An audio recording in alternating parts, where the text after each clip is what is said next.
Welcome students, तुमच्या सगळ्यांचं Ram pharmacy YouTube चॅनलमध्ये खूप खूप स्वागत आहे। आज आपण स्टार्ट करणार आहोत बायोकेमिस्ट्री या सब्जेक्टपासून। ओके, तर बायोकेमिस्ट्रीचा कोड आहे 203T। ओके, तर या सब्जेक्टमध्ये आपल्याला 5 युनिट्स स्टडी करायचे आहे।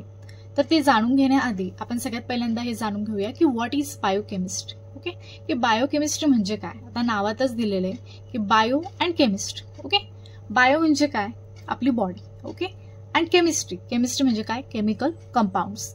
तर आपली बॉडी ज्या केमिकल कंपाऊंड्स पासून किंवा मॉलिक्युल्स पासून बनलेली आहे ते आपल्याला डिटेलमध्ये या सब्जेक्टमध्ये स्टडी करायचं। ओके, तर बायोकेमिस्ट्री या सब्जेक्टला आपल्याला 5 युनिट्समध्ये स्टडी करायचं आहे। ओके, तर पहिल्या युनिटमध्ये आपल्याला 2 चॅप्टर दिले गेले, biomolecules and carbohydrate metabolism.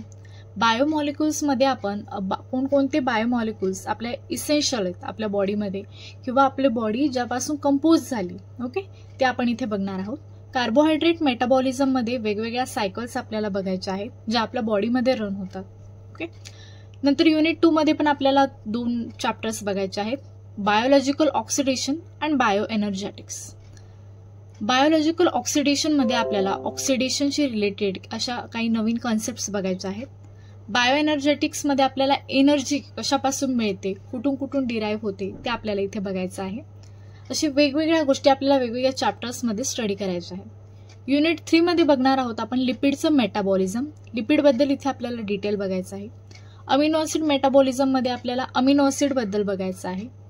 Unit 4 मध्ये आपल्याला nucleic acid metabolism and genetic इन्फॉर्मेशनचं ट्रान्सफर कसं केलं जातं या दोन्ही गोष्टी बघायच्या आहेत। आणि युनिट 5 मध्ये डिटेलमध्ये आपण एन्झाईम्स बद्दल स्टडी करणार आहोत। तर अशा प्रकारे आपला सिलेबस जो आहे बायोकेमिस्ट्रीचा तो 5 युनिटमध्ये डिवाइड केलेला आहे। आपण एक एक चॅप्टरची सुरुवात, एक एक युनिटची सुरुवात करणार आहोत। तर सगळ्यात पहिल्यांदा आपण युनिट 1 स्टार्ट करतोय, त्याचा first chapter that is biomolecules. ठीक आहे, तर सगळ्यात पहिल्यांदा जाणून घेऊयात की व्हॉट इज बायोमॉलिक्युल्स। आताच आपण बघितलं। ओके, बायो म्हणजे आपली बॉडी आणि मॉलिक्युल्स म्हणजे छोटे छोटे कंपाऊंड्स। आपली जी बॉडी आहे ती कोणत्या कंपाऊंड्स पासून किंवा कोणत्या मॉलिक्युल्स पासून बनलेली आहे ते डिटेलमध्ये आपल्याला इथे बघायचं। ओके, तर इथे बघूयात, biomolecules are complex organic molecules. Complex organic molecules म्हणजे काय, कॉम्प्लेक्स म्हणजे जे सिंपल नाहीये किंवा मग असं म्हणू शकतो आपण की जे 2 किंवा 3 अशा मॉलिक्युल्स पासून बनतात असे ऑर्गॅनिक मॉलिक्युल्स। ओके, ऑर्गॅनिक म्हणजे काय, जे कार्बन आणि हायड्रोजन पासून बनलेले असतात। This molecules form the basic structural constituent of a living cell. म्हणजे सेल जे आहे आपल्या बॉडीचं बेसिक युनिट ऑफ लाईफ, बरोबर, ती जी आहे ती सुद्धा याच मॉलिक्युल्स पासून बनलेली।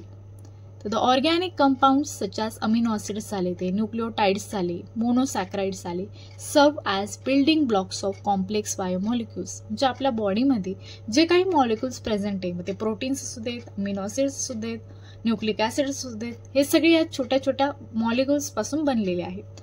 The important biomolecules are proteins, carbohydrates and fats, enzymes, vitamins, hormones and nucleic acid.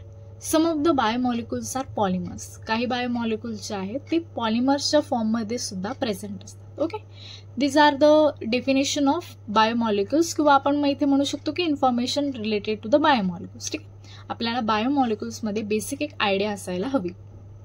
त्यानंतर आपल्याला बघायचं आहे क्लासिफिकेशन ऑफ बायोमॉलिक्युल्स। आता वेगवेगळ्या टाईपचे बायोमॉलिक्युल्स जे आहे ते बॉडीमध्ये प्रेझेंट असतात, पण त्याचं मेन क्लासिफिकेशन जे आहे ते 4 टाईप्समध्ये केलं जातं। सगळ्यात पहिल्यांदा आहे carbohydrates, then lipids, proteins and nucleic acids. असे 4 टाईप्स जे आहेत ते काय आहेत, आपले main types of biomolecules. Okay, तर त्याच्यामध्ये सगळ्यात पहिल्यांदा आपण जाणून घेणार आहोत की हे बायोमॉलिक्युल्स जे आहे की आपल्या बॉडीमध्ये का नेसेसरी आहे किंवा त्यापासूनच आपली बॉडी का बनलेली आहे, काय काम करतं ते आपल्या बॉडीमध्ये ते आपण बघणार आहे। ठीक आहे, सगळ्यात पहिल्यांदा आपण बघूयात कार्बोहायड्रेट्स बद्दल। ओके, तर कार्बोहायड्रेट्स जे आहेत ते काय करतात, एनर्जी आणि फ्युएल प्रोव्हाइड करण्याचं काम करतात बॉडीला। ठीक आहे, आपली बॉडी जे काही वर्क करते त्याच्यासाठी आपल्याला एनर्जी नेसेसरी असते, बरोबर, ती एनर्जी आणि फ्युएल प्रोव्हाइड करण्याचं काम कोणाचं आहे, कार्बोहायड्रेट्सचं।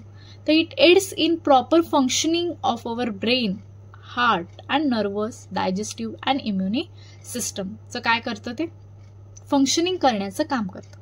आता कार्बोहायड्रेट्समध्ये जर डेफिशियन्सी झाली आपल्या बॉडीमध्ये तर त्याच्यामुळे फटीग, पुअर मेंटल फंक्शन पण होऊ शकतात. म्हणून आपल्या बॉडीमध्ये कार्बोहायड्रेट्स नेसेसरी.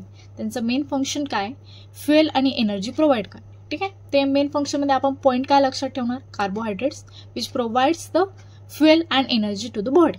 ठीक आहे, झाला मेन पॉईंट. येस. त्याच्यानंतर बघणार आहोत आपण प्रोटीन. आता प्रोटीन का नेसेसरी बॉडीमध्ये, तर प्रोटीन जे आहे ते बॉडीला स्ट्रक्चरल सपोर्ट प्रोव्हाइड करण्याचं काम करतं.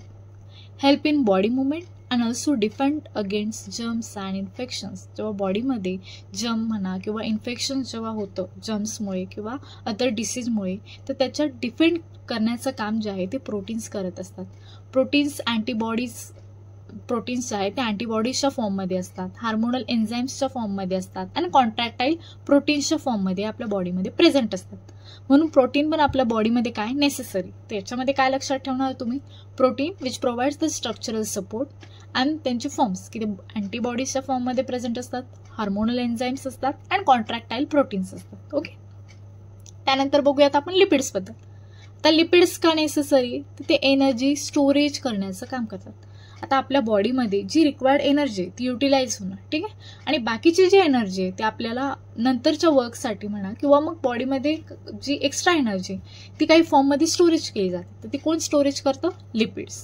ठीक आहे, आपल्या बॉडीमध्ये ज्या स्ट्रक्चरल मेम्ब्रेन्स आहेत, जसे सेल मेम्ब्रेन्स झाले, त्या सगळ्या ज्या आहेत त्या लिपिड्सपासून बनलेल्या असतात. आणि लिपिडचे हार्मोन्स पण असतात like sterols, help in mediating communication between cells. म्हणून लिपिड्स पण आपल्या बॉडीसाठी खूप नेसेसरी. ओके. त्याच्यानंतर येतात न्यूक्लिक ॲसिड्स. आता nucleic acids these are the genetic material. Okay. त्याच्यामध्ये 2 टाईप्स असतात, DNA अँड RNA. ते काय करतात, आपल्या बॉडीमधली जी जेनेटिक इन्फॉर्मेशन आहे त्याला कॅरी करण्याचं किंवा स्टोअर करण्याचं काम करतं कोण, न्यूक्लिक ॲसिड्स. म्हणून हे 4ही जे आपले बायोमॉलिक्युल्स आहे, मेन बायोमॉलिक्युल्स, ते आपल्या बॉडीमध्ये नेसेसरी आहेत, which provides different functions of the body. Okay. Carbohydrates, protein, lipids and nucleic acids. Okay. तर आपल्याला एक एक बायोमॉलिक्युलला आपल्याला इथे डिटेलमध्ये स्टडी करायचं. ओके. तर सगळ्यात पहिल्यांदा आपण बघणार आहोत कार्बोहायड्रेट्सबद्दल. तर कार्बोहायड्रेट म्हणजे काय. ठीक आहे, तर these are the group of naturally occurring carbonyl compounds. तर कार्बोनिल कंपाऊंड्स म्हणजे काय, त्याच्यामध्ये अल्डिहाइड्स अँड कीटोन्स ग्रुप येतात. Okay. That also contain several hydroxyl groups. त्याच्यामध्ये हायड्रॉक्सिल ग्रुप्स पण प्रेझेंट असतात, that is OH group. It may also include their derivatives which provide such compounds on hydrolysis. They are the most abundant organic molecules in nature and also referred to as saccharides. त्यांना saccharides पण म्हटलं जातं. आता तुम्ही कार्बोहायड्रेट्सचे difference examples बघितले असतील. ऑलिगोसॅकराइड्स झाले, मोनोसॅकराइड्स झाले, पॉलिसॅकराइड्स झाले. ओके. तर सगळ्यांच्या सफिक्समध्ये सॅकराइड्स लावलेलं असतं कारण त्यांना नेम आहे सॅकराइड्सचं नाव. ओके. तर the carbohydrates which are soluble in water and sweet in taste are called as sugars. जे सगळ्यात सिम्पल कार्बोहायड्रेटमध्ये येतात. ठीक आहे, जे वॉटरमध्ये पण सोल्युबल असतात आणि टेस्टमध्ये पण स्वीट असतात, आर कॉल्ड ॲज शुगर्स. त्यांना काय म्हणतात, शुगर्स. ओके. त्यानंतर आपल्याला बघायचं आहे structure of carbohydrates. Carbohydrates consist of carbon, hydrogen आणि ऑक्सिजन या 3 मॉलिक्युल्स पासून बनलेले असतात. त्यांचा जनरल एम्पिरिकल फॉर्म्युला जो आहे तो काय, CH2ON. ठीक आहे, हा लक्षात ठेवायचा आपल्याला. They are organic compounds organise in the form of aldehydes और कीटोन्स पासून बनलेले असतात विथ मल्टिपल हायड्रॉक्सिल ग्रुप्स त्याच्यामध्ये प्रेझेंट असतात, coming of the carbon chain. The building blocks of all carbohydrates are simple sugars called monosaccharides. Carbohydrates जे आहेत ते सगळ्या सिम्पल शुगर्स पासून बनतात, त्यांना काय म्हणतात, मोनोसॅकराइड्स. अ मोनोसॅकराइड कॅन बी अ पॉलिहायड्रॉक्सी अल्डिहाइड पण असू शकतो किंवा पॉलिहायड्रॉक्सी कीटोन पण असू शकतो. कार्बोहायड्रेट्स जे आहेत ते दोन्ही फॉर्ममध्ये प्रेझेंट असतात, either aldehyde or either ketone. Okay. There are 3 types of structural representations of carbohydrates. Carbohydrates जे स्ट्रक्चर आहे त्यांचे प्रत्येक शुगरचे ते 3 फॉर्ममध्ये आपण रिप्रेझेंट करू शकतो. एक आहे ओपन चेन स्ट्रक्चर, दुसरा आहे हेमी ॲसिटल स्ट्रक्चर आणि तिसरा आहे हॅवर्थ स्ट्रक्चर. ठीक आहे, या तिघांना आपल्याला रिप्रेझेंट करायचं एक्झाममध्ये पण. ठीक आहे, तर हे समजून घ्या की कसं रिप्रेझेंट केलं जातं. ओके. तर इथे आपण बघूया स्ट्रक्चर. आता इथे जे पहिलं जे हे स्ट्रक्चर दिले तिने इथे त्यांचं काय होतंय की कन्व्हर्जन होतंय. ठीक आहे, एक फॉर्ममधून दुसऱ्या फॉर्ममध्ये. आणि कोणत्या टाईपचं स्ट्रक्चर आहे हे बघा इथे दिलेलं आहे, फिशर प्रोजेक्शन फॉर्म्युला. आता इथे काय म्हटलंय बी डी ग्लुकोज कोप्रॅनोज. ओके, आता इथे काय म्हटलंय 6 मेंबर रिंग 6 कार्बन प्रेझेंट याच्यामध्ये. ओके, आता ह्या स्ट्रक्चर मधून या स्ट्रक्चर मध्ये डी ग्लुकोज मध्ये काय होतं इथे कन्व्हर्जन होतंय. आता इथे काय फक्त चेंज होतोय ते लक्षात ठेवायचं की फर्स्ट कार्बनला ते 5th कार्बनला एका ऑक्सिजन इथे काय झालेला आहे अटॅच झालाय बघा, इथे बघू शकतो. ठीक आहे, हा ऑक्सिजन जो आहे अटॅच झालेला आहे. आता याचं डी ग्लुकोज मध्ये कन्व्हर्जन होताना काय होईल की हा ओ जो आहे जो अटॅच झालाय इथे तिथे H2 ऍड होऊन काय इथे H ऍड होईल, या साईडला इथे H ऍड होईल आणि इथे काय ऍड होईल OH ऍड होईल. म्हणजे मग इथे काय बॉन्ड येईल हे बघा, इथे आला OH, इथे ऍड झाला, इथे H आला म्हणजे काय झालं इथे H आला म्हणून हा बॉन्ड ब्रेक झाला. बरोबर, आणि इथं काय होईल हा H आणि हा H चा इथे येऊन काय होईल इथे C double bond with O, इथे C double bond with O होणार. हे बघा झाला, आणि हा H हे वॉटर जे आहे इथून याचा हायड्रोलिसिस होणार. झालं फॉर्म. हे बघा हे पण तेच स्ट्रक्चर आहे, फक्त हे अल्फा फॉर्म मध्ये आणि हे बीटा फॉर्म मध्ये. Okay, these are the Fischer projection formula. आणि त्याचं स्ट्रक्चर फक्त सगळं जे बेसिक स्ट्रक्चर आहे ते सेम आहे, फक्त अरेंजमेंट वेगळी. That is the Haworth projection formula. Haworth form मध्ये याचं स्ट्रक्चर रिप्रेझेंट केलं. ठीक, तेच आहे.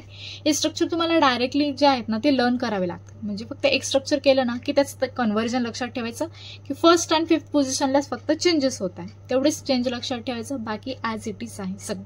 ओके, स्ट्रक्चर पण की आय होप तुम्हाला स्ट्रक्चर समजलं असेल. त्याच्यानंतर आपण बघणार आहोत कार्बोहायड्रेट्सच्या प्रॉपर्टीज बद्दल. आता फिजिकल प्रॉपर्टीज पण असतात कार्बोहायड्रेट्सला आणि केमिकल प्रॉपर्टीज पण असतात. ओके, तर सगळ्यात पहिल्यांदा आपण बघणार आहोत फिजिकल प्रॉपर्टीज बद्दल. सगळ्यात पहिल्यांदा इथे म्हटलंय स्टेरिओ आयसोमेरिझम. आता स्टेरिओ आयसोमेरिझम म्हणजे काय, तर compounds having the same structural formula. आता असे कंपाऊंड्स ज्यांचा स्ट्रक्चरल फॉर्म्युला जो आहे तो सेम असतो, पण ते डिफर इन स्पेटियल कॉन्फिगरेशन, फक्त त्यांची अरेंजमेंट जी आहे ना ती वेगळ्या रीतीने केलेली असते. ठीक आहे, एक फॉर्म म्हणजे एक राईट साईडला ऑक्सिजन रिप्रेझेंट करत असेल तर दुसरा लेफ्ट साईडला, असं कळाल. म्हणजे ते एकमेकांचे आयसोमर्स असतात ज्यांचा स्ट्रक्चरल फॉर्म्युला सेम आहे, फक्त अरेंजमेंट जी आहे ती डिफरंट आहे. ओके, दुसरी प्रॉपर्टी ऑप्टिकल ऍक्टिव्हिटी.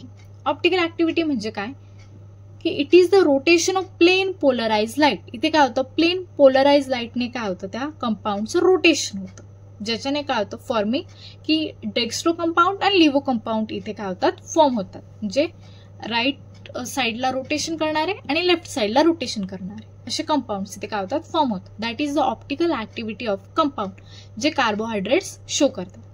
त्यानंतरची प्रॉपर्टी आहे डायस्टेरिओमर आयसोमर्स. आता हे कोणत्या टाईपचे आयसोमर्स आहे की याच्यामध्ये काय होतं की 2nd पोझिशनचा जो कार्बन आहे 3rd पोझिशनचा आणि 4th पोझिशनचा यांच्या कॉन्फिगरेशन मध्ये इथे काय होतात चेंजेस होतात. That is the diastereomer isomers. ठीक आहे, काय लक्षात ठेवणार 2nd, 3rd आणि 4th पोझिशनचे जे कार्बन आहेत त्यांच्या कॉन्फिगरेशन मध्ये इथे काय होतं चेंज होतं. That is the diastereomer आयसोमर्स.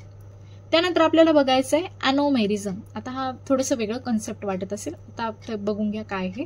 अॅनोमेरिझम म्हणजे काय की इथे पण काय होतं it is the spatial configuration, इथे पण चेंज होतं पण with respect to the first carbon item. पण हे कशाच्या कंपॅरिझन मध्ये होतं with respect to the first carbon ॲटमच्या. In अल्डोसिस मध्ये पण and 2nd carbon item in ketosis मध्ये पण. म्हणजे इथे अल्डोज मध्ये पण अँड किटोन मध्ये पण दोघांमध्ये फर्स्ट कार्बनच्या रिस्पेक्टिव्हने जे चेंजेस होत आहेत दॅट इज द अॅनोमेरिझम. कळालं काय म्हणायचंय. तर या 4 प्रॉपर्टीज व्यवस्थित लक्षात घ्या. या फिजिकल प्रॉपर्टीज मध्ये आपल्याला काय करायच्यात मेन्शन करायच्यात. ओके, 4च प्रॉपर्टी आहेत, व्यवस्थित लक्षात ठेवा. हे 3ही पहिले जे आहेत that is stereo isomerism, optical activity and diastereomer isomers हे आयसोमेरिझमचे टाइप्स आहेत. हे आपण ऑर्गॅनिक केमिस्ट्रीमध्ये पण बघणार आहेत आयसोमेरिझम मध्ये. ठीक आहे, तेव्हा पण तुम्हाला अजून जास्त क्लिअर होईल.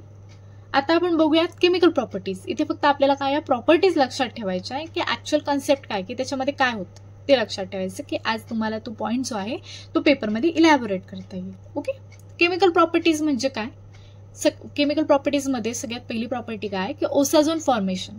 तर ओसाझोन फॉर्मेशन म्हणजे काय, इथे काय होतं की ओसाझोनचं फॉर्मेशन होतं. कसं, ओसाझोन हा कार्बोहायड्रेटचे डेरिव्हेटिव्ह आहे. जेव्हा शुगर रिॲक्ट होते एक्सेस ऑफ फिनाइल हायड्राझिन बरोबर तेव्हा काय होतं इथे ओसाझोन फॉर्म होतं. That is the osazone formation. Okay, त्याच्यानंतर आपल्याला बघायचं बेनेडिक्ट्स टेस्ट. आता बेनेडिक्ट्स टेस्ट काय, इथे काय होतं की रिड्युसिंग शुगर्स जे आहे त्यांना हिट केलं जातं in the presence of an alkali, आणि ते काय होतात, कन्वर्ट होतात पॉवरफुल रिड्युसिंग स्पेसिसमध्ये, ज्यांना काय म्हणतात, इनेडायोल्स म्हणतात. ठीक आहे. आणि इथे काय होतं की कलर चेंज होतो, आपल्याला रिझल्ट म्हणून काय होतो, कलर चेंज होतो, आणि कलर जो आहे तो ऑरेंज रेड किंवा ब्रिक रेड मध्ये चेंज होतो जर त्या कंपाऊंडमध्ये तुमचा कार्बोहायड्रेट जर प्रेझेंट असेल तर. ठीक. या टेस्ट बद्दल लिहायचं, this are the chemical property of a carbohydrate. त्याच्यानंतर आपल्याला बघायचं आहे ऑक्सिडेशन बद्दल. तर मोनोसॅक्राइड्स जे आहेत आर रिड्युसिंग शुगर्स, बरोबर, का की ते सगळ्यात स्मॉलेस्ट शुगर्सचा टाईप आहे. If their carbonyl groups oxidise to give carboxylic acids, जर ती मोनोसॅक्राइड पुन्हा ऑक्सिडाइज झाले to give carboxylic acids, that is the oxidation. These are the property of carbohydrates. Okay. त्याच्यानंतर आपल्याला बघायचं रिडक्शन टू अल्कोहोल्स. आता इथे काय होतं आपल्याला माहिती, कार्बोहायड्रेटच्या स्ट्रक्चरमध्ये काय C double bond with O groups असतात केटोनचे, मग त्याचं रिडक्शन जे आहे ते अल्कोहोलमध्ये होतं, OH ग्रुपमध्ये. These are also the property of carbohydrates. ठीक आहे. Reduction to alcohols. ते या सगळ्या काय बघितल्या आपण, प्रॉपर्टीज ऑफ कार्बोहायड्रेट्स. त्या चारही प्रॉपर्टीज आपल्याला लक्षात ठेवायच्या, फिजिकल पण अँड केमिकल प्रॉपर्टीज. ओके. त्याच्यानंतर आपल्याला बघायचंय क्लासिफिकेशन ऑफ कार्बोहायड्रेट्स. हे पण खूप महत्वाचं आहे, पेपरला विचारलं जातं. ठीक आहे, लक्षात ठेवा. Classification of carbohydrates. तर कार्बोहायड्रेट्सचं जे क्लासिफिकेशन आहे ते मेनली 4 टाईप्समध्ये केलं जातं. सगळ्यात पहिला टाईप आहे मोनोसॅक्राइड्स. मोनोसॅक्राइड्स नावातच आहे, मोनो म्हणजे 1, ज्यामध्ये 1 sugar molecule present. Okay, that is the monosaccharides. आता त्याचे एक्झाम्पल लक्षात ठेवायचे. क्लासिफिकेशन मध्ये काय काय लक्षात ठेवायचं आपल्याला, की त्याचे किती क्लास आहेत, त्यांची नावे and examples. These are important for your examination also. तर मोनोसॅक्राइड्स मध्ये काय काय येणार आपले, glucose, fructose and galactose. Okay, these are the examples of monosaccharides. दुसरा टाईप आहे आपला डायसॅक्राइड्स, ज्याच्यामध्ये 2 शुगर मॉलिक्यूल जे आहे ते एकत्र येतात. त्याचे एक्झाम्पल काय, sucrose, lactose and maltose. Okay, हे काय झाले example of the disaccharides, sucrose, lactose and maltose. तिसरा टाईप आहे आपला ऑलिगोसॅक्राइड्स. आता ऑलिगोसॅक्राइड म्हणजे काय, जिथे 2 to 10 शुगर मॉलिक्यूल असू शकतात. आता इथे 3 पण असू शकतात, 4 पण असू शकतात. ओके, 2 ते 9च्या मध्ये जितके शुगर मॉलिक्यूल प्रेझेंट असतात, that is included in the type of oligosaccharides. त्याच्यामध्ये काय काय एक्झाम्पल येतात, रॅफिनोज अँड राबिनोज. ओके, आणि आपला चौथा टाईप आहे दॅट इज पॉलिसॅक्राइड्स, ज्याच्यामध्ये 10 किंवा त्यापेक्षा जास्त शुगर मॉलिक्यूल जर कंपाऊंड मध्ये प्रेझेंट असतील तर these are included in the polysaccharides. Okay, त्याचे एक्झाम्पल काय आहेत, starch, glycogen and cellulose. Okay, हे एक्झाम्पल पण आपल्याला लक्षात ठेवायचे. ओके, आता आपण बघणार आहोत की यांचा डिफरन्स काय मोनोसॅक्राइड्स मध्ये, ऑलिगोसॅक्राइड्स अँड पॉलिसॅक्राइड्स मध्ये. तर सिंपल आहे की सगळ्यात पहिल्यांदा आपण बघूयात नंबर ऑफ शुगर मॉलिक्युल्स बद्दल. तर मोनोसॅक्राइड्सचे म्हणजे याच्यात किती शुगर मॉलिक्यूल असणार, 1. बरोबर, हे डिफरन्स लक्षात ठेवायचे म्हणजे तुम्हाला कंपॅरिझन करताना इझिली समजू शकेल की कोणत्या टाईपमध्ये काय. ओके, ऑलिगोसॅक्राइड्स मध्ये 2 to 9 शुगर मॉलिक्युल्स प्रेझेंट असतात. पॉलिसॅक्राइड्स मध्ये मोर दॅन 9 और either greater than 10 sugar molecule काय असतात, प्रेझेंट असतात. ओके, पॉलिसॅक्राइड मध्ये. आता आपण बघूयात ग्लायकोसाइड बॉन्ड. तर ग्लायकोसाइड बॉन्ड का रिक्वायर्ड असतो, 2 शुगर मॉलिक्युल्स एकत्र येण्यासाठी ते काय करतात, आपापसात बॉन्ड फॉर्म करतात and this are known as the glycoside bond. ठीक आहे, तर मोनोसॅक्राइड मध्ये एकच शुगर प्रेझेंट आहे तर तिथे बॉन्डची रिक्वायरमेंट आहे का, नाही, तर दिस आर अब्सेंट. ऑलिगोसॅक्राइड मध्ये 2 किंवा त्यापेक्षा जास्त असतात, 9 पर्यंत, तर इथे प्रेझेंट असणार. पॉलिसॅक्राइड मध्ये पण प्रेझेंट असणार. तर मॉलिक्युलर वेट बद्दल बोलायचं, मोनोसॅक्राइड ज्याच्यामध्ये एकच शुगर मॉलिक्यूल आहे तर यांच्या कंपॅरिझन मध्ये याचं मॉलिक्युलर वेट कसं असणार, लो असणार. ऑलिगोसॅक्राइडचं मीडियम असणार, मॉडरेट असणार, आणि पॉलिसॅक्राइडचं सगळ्यात हाय असणार. बरोबर, टेस्ट जर आपण बघितली तर मोनोसॅक्राइड 1 शुगर मॉलिक्यूल आहे, ऑलवेज स्वीट असणार.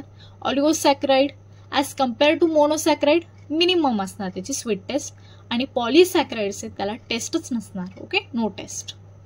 सॉल्युबिलिटी बघायची तर मोनोसॅक्राइड्स आहे एकच शुगर मॉलिक्यूल आहे तर तो सॉल्युबल असणार.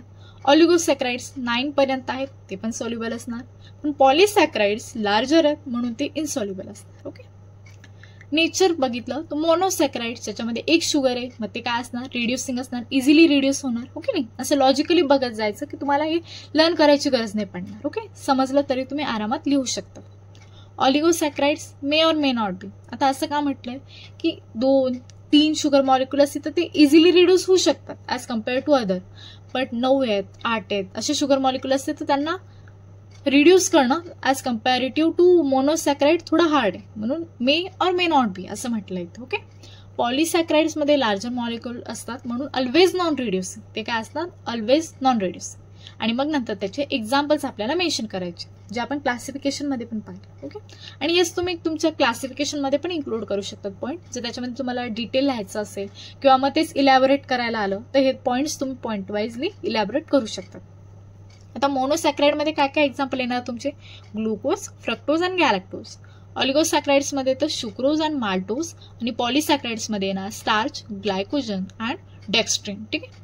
हे काय झालं तुमचं डिफरन्स की मोनोसॅक्राइड, ऑलिगोसॅक्राइड्स आणि पॉलिसॅक्राइड्समध्ये ॲज कम्पॅरिझनने काय काय डिफरन्स येतो. ओके. त्याच्यानंतर आपल्याला बघायचं आहे की कार्बोहायड्रेट्सची टेस्ट कशी केली जाते. आता एखादं सोल्युशन आपल्याला दिलंय समजा, तर त्या सोल्युशनमध्ये कार्बोहायड्रेट प्रेझेंट आहे की नाही ते कसं चेक करायचं, तर त्यासाठी वेगवेगळ्या टेस्ट दिले गेलेल्या आहेत ते आपल्याला बघायचं. ठीक आहे. सपोज आपल्याला एक सॅम्पल सोल्युशन दिलं, त्याच्यात आपल्याला चेक करायचं आहे की कार्बोहायड्रेट प्रेझेंट आहे की नाही. त्याच्यासाठी मॉलिश टेस्ट जी आहे ती केली जाते. आता ती वेगवेगळ्या कंपाऊंडसाठी वेगळी. आता रिड्युसिंग शुगर्स असतील तर त्यासाठी कोणती टेस्ट करणार? Fehling, Benedict test, Barfoed's test, Trommer's test, Moore's test आणि प्रेसिपिटेशन टेस्ट. आता याच्यामध्ये पण 2 टाइप्स असतात. पेंटोज शुगर्स म्हणजे 5 कार्बन कंटेनिंग शुगर असतील तर त्यासाठी वेगळी टेस्ट केली जाते. आणि हेक्स्ट्रोज शुगर्स म्हणजे 6 कार्बन कंटेनिंग शुगर्ससाठी वेगळी टेस्ट केली जाते. पेंटोज शुगर्ससाठी कोणकोणत्या टेस्ट करणार आपण?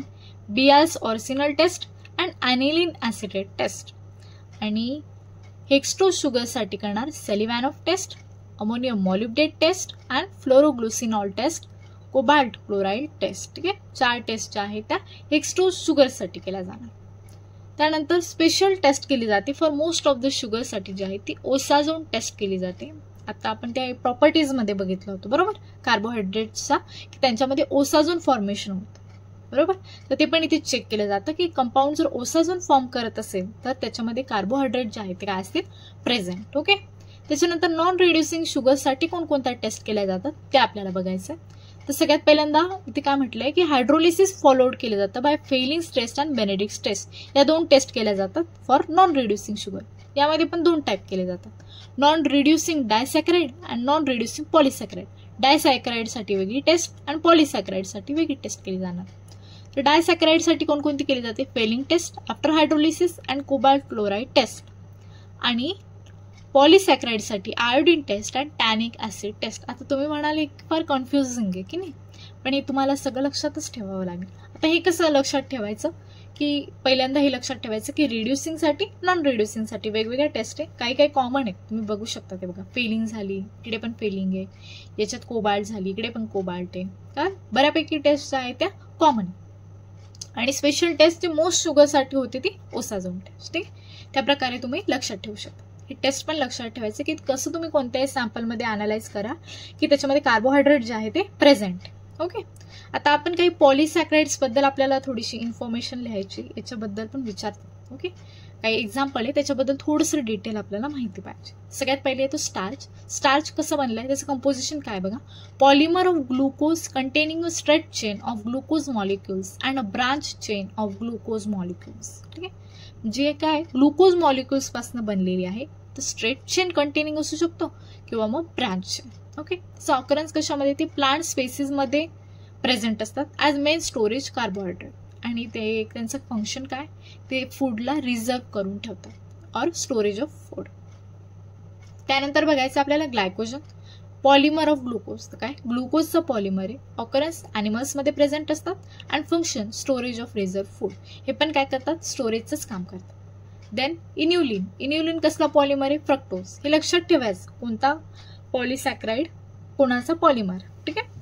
तर फ्रक्टोजचा पॉलिमर आहे इन्युलिन. आता ऑकरन्स काय त्याचं? रूट्स अँड ट्युबर्समध्ये प्रेझेंट असतो. याचं पण काम काय? Storage of food. Okay. Present असतो. आणि याचं फंक्शन काय? सेल वॉल मॅट्रिक्सला फॉर्म करणे. त्याच्यानंतर आहे पेक्टिन. पेक्टिन काय आहे? Polymer of galactose and its डेरिव्हेटिव्हचं काम करतो. तो पण प्लांट सेल वॉलमध्येच प्रेझेंट आहे. सेल वॉल मॅट्रिक्सलाच फॉर्म करतो. ओके. देन हेमिसेल्युलोज काय आहे? Polymer of pentoses and sugar acids. These are also occur in plant cell wall आणि त्याचं फंक्शन पण काय आहे? सेल वॉल मॅट्रिक्सला फॉर्म करणं. Lignin it is also polymer of glucose. ठीक आहे. आता ग्लुकोजचं पॉलिमर अजून एक आपण बघितलं, that is glycogen. Okay. Occurrence पण काय? प्लांटच्या सेल वॉलमध्ये प्रेझेंट असणार, फंक्शन असणार सेल वॉल मॅट्रिक्सला फॉर्म करणे. देन कायटिन पण ग्लुकोजचाच पॉलिमर आहे. Body wall of arthropods. आता इथे बघा काय म्हटलं, त्याचं ऑकरन्स कुठे? अर्थ्रोपोड्सच्या बॉडी वॉलमध्ये प्रेझेंट असतं आणि फंक्शन काय? Exoskeleton impermeable to water. एक्झोस्केलेटनला फॉर्म करण्याचं काम करतो. Then murein polysaccharide cross linked with amino acids. ते काय? पॉलिसॅक्राइडचा टाईप आहे. कशामध्ये प्रेझेंट असतात? सेल वॉल ऑफ प्रोकॅरिओटिक सेल्सच्या सेल वॉलमध्ये प्रेझेंट असणार. फंक्शन काय? स्ट्रक्चरल प्रोटेक्शनचं काम आहे. कसलं? मुरोईनचं. त्याच्यानंतर आहे hyaluronic acid. It is polymer of sugar ॲसिड्सचं पॉलिमर आहे. त्याचं ऑकरन्स काय आहे? Connective tissue matrix outer coat of mammalian एग्समध्ये असणार. फंक्शन काय? ग्राउंड सबस्टन्सचं प्रोटेक्शन. ओके. देन हेपॅरिन काय? ठीक आहे. तर हेपॅरिन काय आहे? क्लोजली रिलेटेड टू कॉन्ड्रॉइटिनस आहे. कनेक्टिव्ह टिश्यू सेल्समध्ये प्रेझेंट असणार. अँटीकोॲग्युलंट काय आहे त्याचं फंक्शन. ठीक आहे. त्याच्यानंतर बघणार आहे आपण गम्स अँड म्युसिलेजेस. ते काय आहेत? शुगर्स अँड शुगर ॲसिड्सचे पॉलिमर्स आहेत. ऑकरन्स कुठे त्यांचा? गम्स बार्कमध्ये, म्युसिलेजेस फ्लावरमध्ये आणि फंक्शन आहे रिटेन वॉटर इन ड्राय सीझन्समध्ये. काय करतं ते? वॉटरला रिटेन करून ठेवण्याची कॅपॅसिटी. ठीक आहे. Function of gums and म्युसिलेजेस.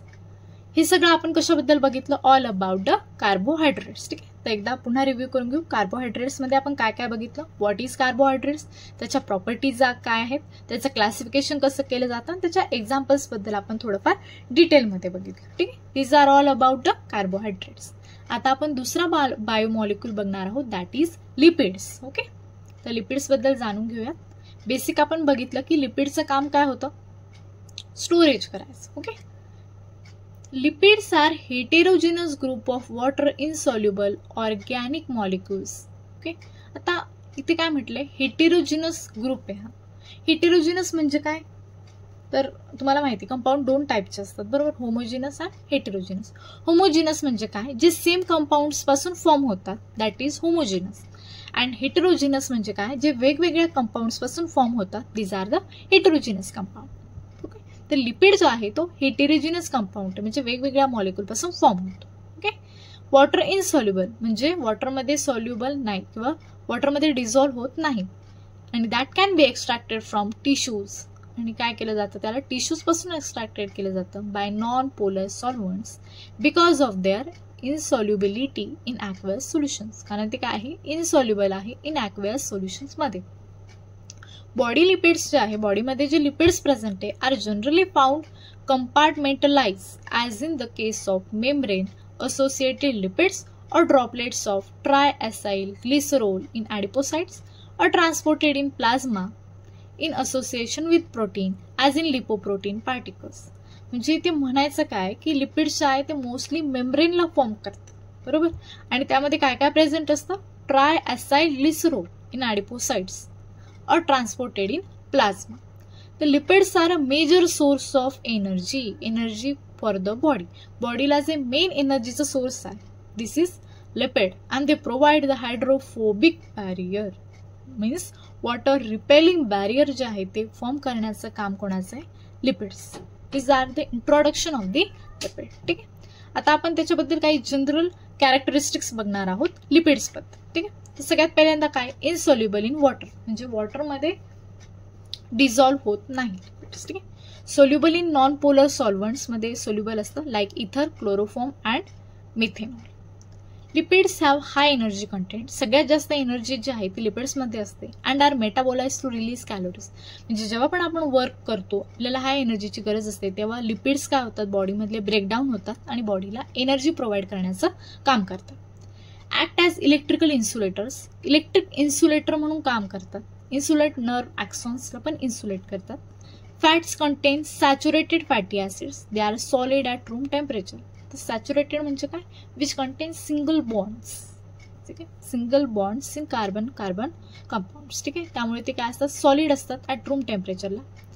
Plant fats जे आहेत ते जे अनसॅच्युरेटेड असतात, means which contains double bond और triple bond in their structure and are liquid at room temperature. ते काय असतात, रूम टेम्परेचरला लिक्विड असतात. का, की ते इझिली ब्रेकडाऊन होतात.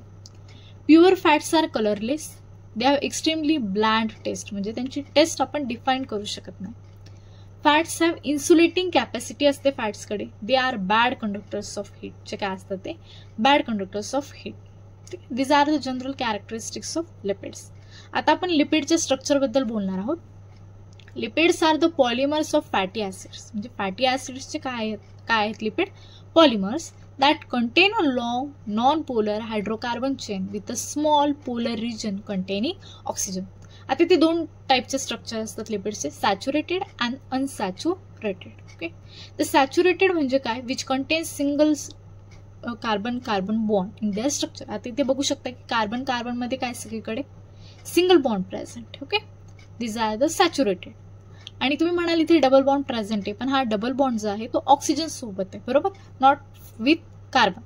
आपण म्हणतो काय की कार्बन कार्बन मध्ये सिंगल बॉन्ड असेल, that is saturated fatty acids. And unsaturated म्हणजे काय, की ज्यामध्ये कार्बन कार्बन मध्ये जर डबल बॉन्ड प्रेझेंट असेल किंवा ट्रिपल बॉन्ड प्रेझेंट असेल, तर this are the type of unsaturated fatty acids. ठीक आहे, तर लिपिड्स जे आहे आपले ते दोन टाईपमध्ये असतात, saturated fatty acids and unsaturated fatty acids. त्यानंतर आपण बघणार आहोत क्लासिफिकेशन ऑफ लिपिड्स. लिपिड्सला 3 टाईपमध्ये क्लासिफाय केलं जातं, simple lipids, compound lipids and derived lipids. Okay, तर सिंपल लिपिड्स म्हणजे काय, जे फक्त लिपिड्स पासून डिराइव्ह होतात. त्याच्यामध्ये फॅट्स अँड ऑइल्स असू शकतात किंवा मग वॅक्सेस. फॅट्समध्ये काय काय येणार, तुमचे ट्रायग्लिसराइड्स येणार, मिक्स ट्रायग्लिसराइड्स येणार, सिमेट्रिकल ट्रायग्लिसराइड्स येणार. अँड वॅक्सेसमध्ये येणार sperm whale wax, bees wax and carnauba wax. Compound लिपिडमध्ये काय असतं की लिपिड पार्ट पण आणि नॉन लिपिड पार्ट पण इथे काय होतो, कंबाईन होतो, that is the compound lipids. इथे काय घेतले, फॉस्फोलिपिड्स, म्हणजे फॉस्फो पार्ट ऍड झालाय लिपिडला. एक्झाम्पल काय त्याचे, lecithin, cephalin, plasmalogens and lipositols. These are the phospholipids. आणि दुसरा टाईप आहे याच्यामध्ये ग्लायकोलिपिड्स. ग्लायकोलिपिड्सचे एक्झाम्पल काय, kerasin, phrenosin, nervone and oxynol. Okay, these are the type of glycolipids. ठीक आहे, तिसरा टाइप आहे आपला डिराइव्ह लिपिड्स. तर डिराइव्ह लिपिड्स म्हणजे काय, जे सिंपल लिपिड्स आणि कंपाऊंड लिपिड्स पासून जे डिराइव्ह होतात त्यांना काय म्हणतात, डिराइव्ड लिपिड्स. ओके, त्याच्यामध्ये पुन्हा 3 टाइप येतात, स्टेरॉइड्स, टर्पिन्स अँड कॅरोटेनॉइड्स. म्हणजे एक्झाम्पल्स बघायचे, लक्षात ठेवा. स्टेरॉइड्समध्ये वेगवेगळे टाइप आहेत, C29, C28, C27 steroids, C12, C18, C16 steroids. काय डिफरंट टाइप्स ऑफ स्टेरॉइड्स. दुसरा टाइप आहे टर्पिन्सचा, त्याच्यामध्ये येतात मोनोटर्पिन्स, सेस्क्विटर्पिन्स, डायटर्पिन्स अँड पॉलिटर्पिन्स. ओके, त्याच्यानंतर आहेत कॅरोटेनॉइड्स, त्याच्यामध्ये येतात lycopene, carotenes, xanthophylls and tetraterpenes. Okay, this are the classification of lipids. त्याच्यानंतर आपल्याला बघायचं आहे बायोलॉजिकल फंक्शन्स ऑफ लिपिड्स. ठीक आहे, तर लिपिडचं फंक्शन काय आहे ते आपण बघूयात. सगळ्यात पहिलं फंक्शन आहे फूड मटेरियल.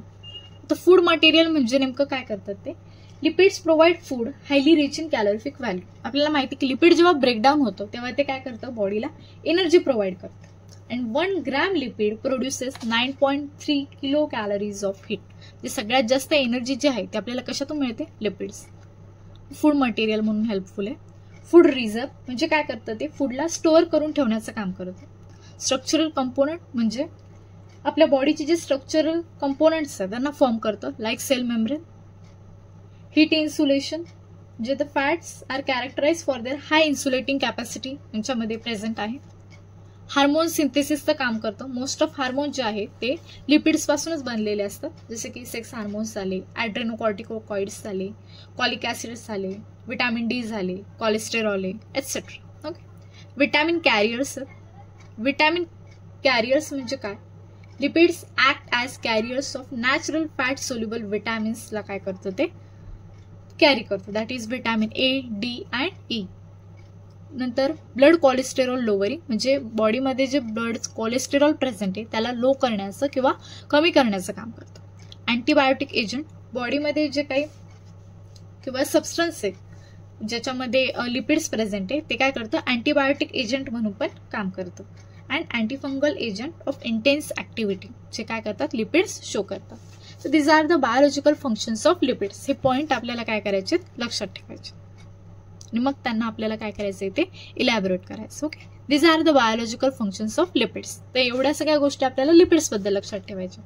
तर लिपिड्सबद्दल आपण काय काय बघितलं. सगळ्यात पहिल्यांदा तर लिपिड्स म्हणजे काय डिफाईन करायचं, त्याच्या प्रॉपर्टीज काय ते सांगायचं, त्याच्या स्ट्रक्चरबद्दल सांगायचं, त्याचं क्लासिफिकेशन करायचं आणि मग त्याचे फंक्शन आपल्याला सांगायचे आहे. ठीक आहे, बायोलॉजिकल फंक्शन्स ऑफ लिपिड्स. तर या लेक्चरमध्ये आपण 2 बायोमॉलिक्युल्सला आपण डिटेलमध्ये बघितलं, that is carbohydrates and lipids. Okay, तर यामध्ये तुम्हाला काही डाऊट असेल किंवा काही समजलं नसेल किंवा मग अजून काहीतरी याचे नोट्स हवे असतील किंवा मग अजून काही डिटेलमध्ये हवं असेल तर नक्की तुम्ही कमेंट बॉक्समध्ये सांगा. लेक्चर आवडलं असेल तर नक्की लाईक करा, चॅनलला सबस्क्राईब करा अशाच नवीन व्हिडिओजसाठी किंवा नोट्ससाठी. ओके, तर याचा पुढचा पार्ट जो आहे, जो बायोमॉलिक्युल्स आपले राहिले आहेत, that is protein and nucleic acids, ते आपण पुढच्या पार्टमध्ये कव्हर करणार आहेत. ओके, तोपर्यंत भेटूया. Thank you so much. Bye guys.